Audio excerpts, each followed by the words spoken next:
Assalamualaikum warahmatullahi wabarakatuh. Perkenalkan, nama saya Aulia Rahma dari Fakultas Ekonomi dan Bisnis Islam Program Studi Ekonomi Syariah.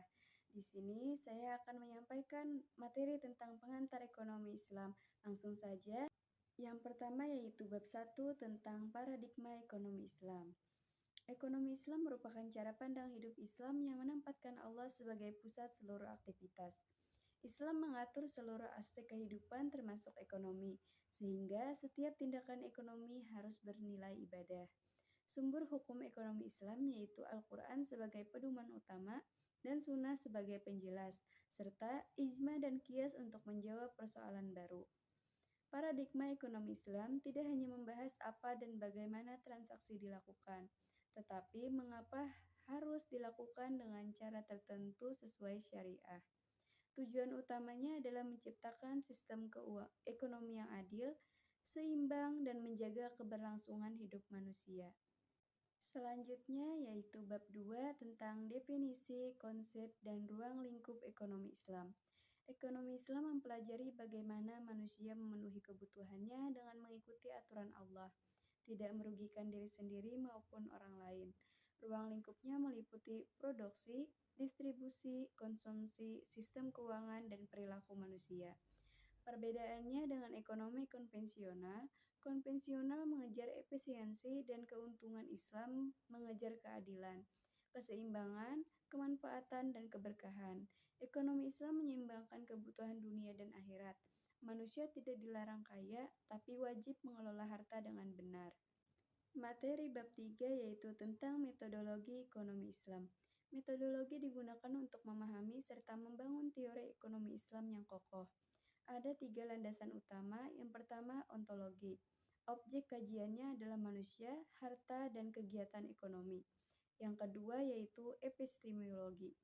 Sumber ilmunya adalah wahyu, akal, dan realitas sosial. Yang ketiga atau yang terakhir, aksiologi. Tujuannya adalah maslahah atau kebaikan bersama. Kajian ekonomi Islam memakai 2 pendekatan. Yang pertama, teks syariah untuk prinsip dasar, dan yang terakhir, analisis empiris untuk fenomena ekonomi modern. Instrumen metodologi yaitu ijtihad, istinbat, hukum, qiyas, dan istislah guna menjawab masalah ekonomi baru. Bab 4 yaitu tentang ekonomi Islam dalam lintas sejarah. Sejarah ekonomi Islam menunjukkan bahwa ekonomi bukan hal baru dalam Islam. Pada masa klasik, para ulama membahas pajak, pasar, produksi, dan distribusi. Perkembangan ekonomi Islam modern dimulai abad ke-20 dengan lahirnya bank syariah, zakat produktif, dan sistem keuangan Islam global. Tokoh-tokoh penting yaitu Abu Yusuf membahas keuangan publik dan pajak. Mawardi menulis tentang sistem pemerintahan dan ekonomi negara. Al-Ghazali membahas moral ekonomi dan kebutuhan manusia. Dan yang terakhir Ibnu Khaldun, pelopor teori pasar, tenaga kerja, dan pertumbuhan ekonomi. Bab 5 tentang perbedaan ekonomi Islam dan kapitalis. Kapitalisme menekankan kepemilikan pribadi, absolut, kebebasan pasar luas, dan pencarian keuntungan. Kelemahannya yaitu memunculkan ketimpangan, eksploitasi, dan monopoli. Ekonomi Islam mengakui kepemilikan pribadi, tetapi membatasi penggunaannya agar tidak merusak masyarakat. Pasar tetap ada, namun harus jujur, transparan, dan bebas manipulasi.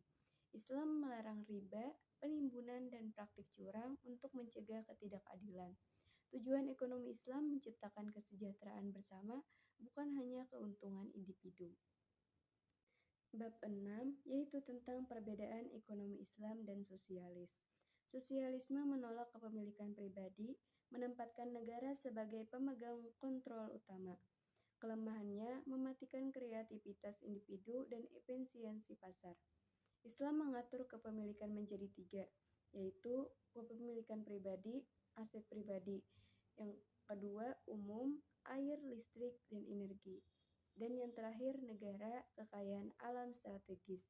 Sosialisme ingin menyamaratakan masyarakat, sedangkan Islam ingin memakmurkan masyarakat dengan keadilan, bukan keseragaman. Islam menjaga keseimbangan antara peran negara dan pasar. Bab 7 tentang sistem ekonomi Islam.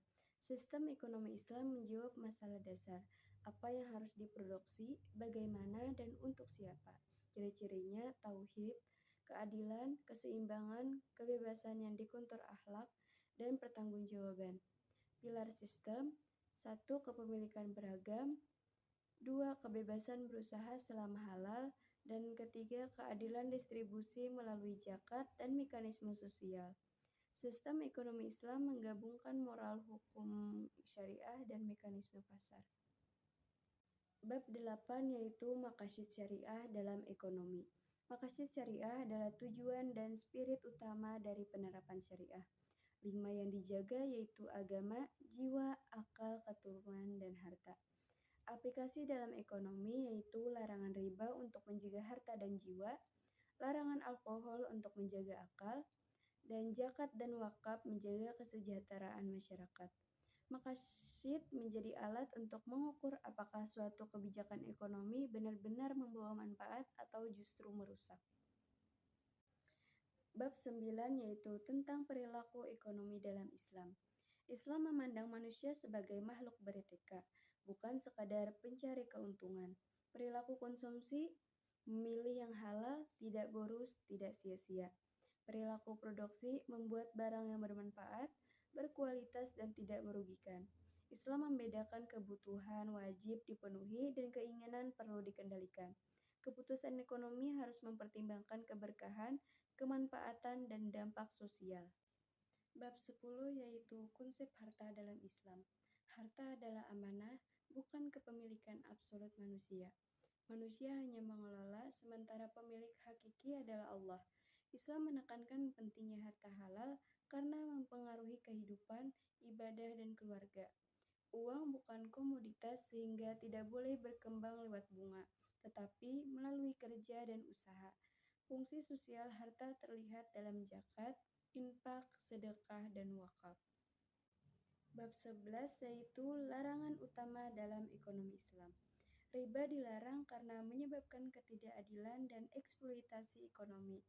Gharar, ketidakpastian, dilarang karena membuat salah satu pihak dirugikan.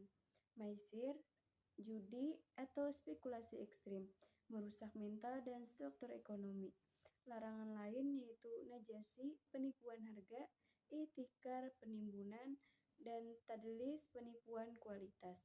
Tujuan utamanya larangan ini adalah melindungi masyarakat dan menjaga transaksi tetap adil, transparan, dan seimbang. Bab 12 yaitu peran pemerintah dalam ekonomi Islam. Pemerintah berfungsi menjaga keadilan, menyediakan kebutuhan dasar, dan mengatur pasar. Negara boleh mengatur harga jika pasar tidak sehat. Pemerintah berwenang mengelola zakat, pajak halal, dan aset negara.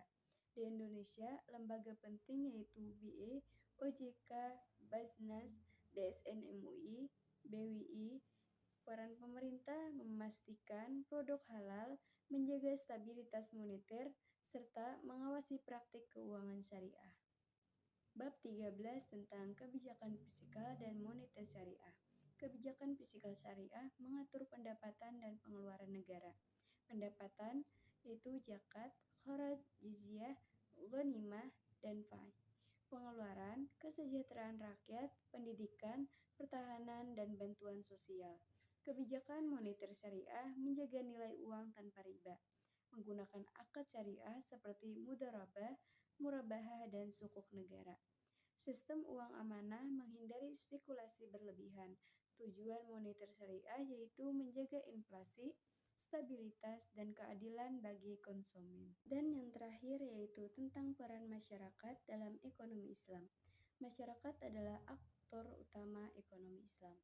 Peran lembaga masyarakat, BMT, BPRS, Bank Wakaf, Pikro, membantu UMKM dan masyarakat kecil.